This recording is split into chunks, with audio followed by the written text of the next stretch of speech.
Chapter 3. Arthur's Good Idea.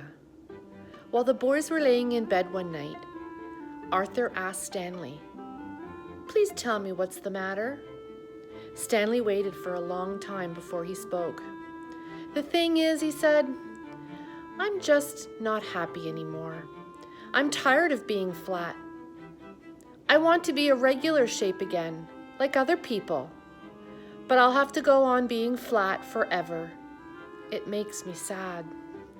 "Oh, Stanley," Arthur said. He dried his tears on the corner of Stanley's sheet and could think of nothing more to say. "Don't talk about what I just said," Stanley said. "I don't want the folks to worry. That would only make it worse." "You are brave," Arthur said. "You really are brave." He took hold of Stanley's hand. The two brothers sat together in the darkness on the edge of the bed.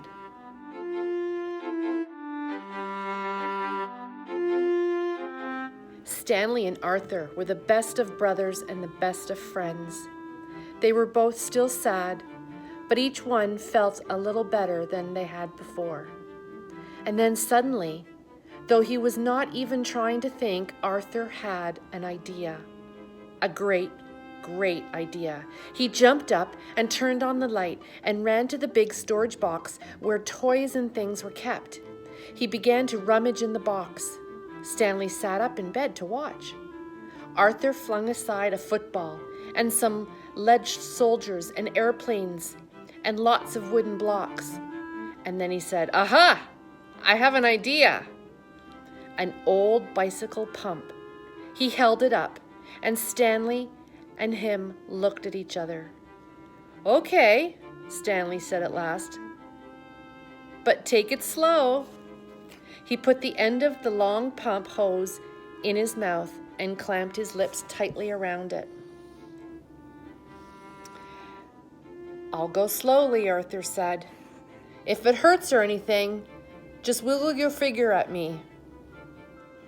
He began to pump, slowly at first. Nothing happened except that Stanley's cheeks bulged with air. Arthur watched his hand, but there was no wiggling finger, so he kept pumping. Then suddenly, Stanley's top half began to swell. "It's working! It's working!" shouted Arthur, pumping away.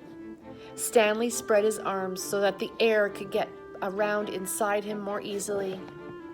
He got bigger and bigger. The buttons of his pajama top burst open. Pop, pop, pop. A movement more, and he was all round out, head and body, arms and legs, but not his right foot. His right foot was still flat.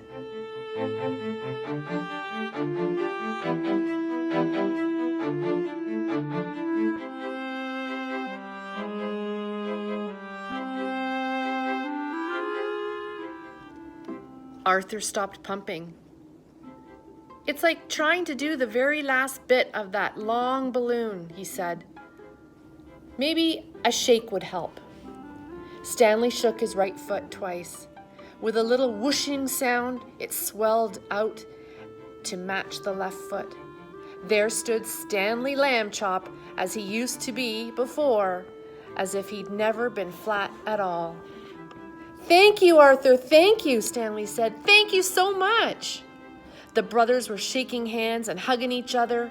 Mr. Chp strode into the room, and Mrs. Chp right behind him. "We heard you," said Mr. Chp, "up and talking when you should be sleeping in bed." "George," said Mrs. Chp. "George!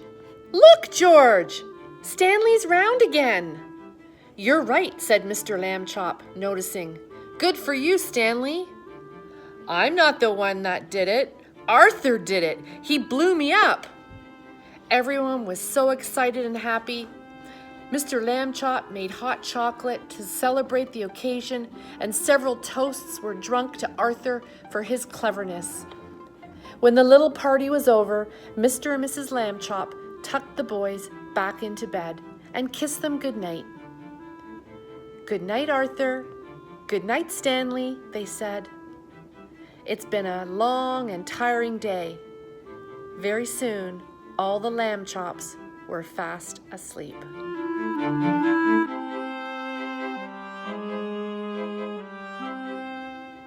I hope you enjoyed Flat Stanley. You can make a Flat Stanley of your very own. Here's my Flat Stanley. He's pretty flat. You can make a Flat Stanley of your own.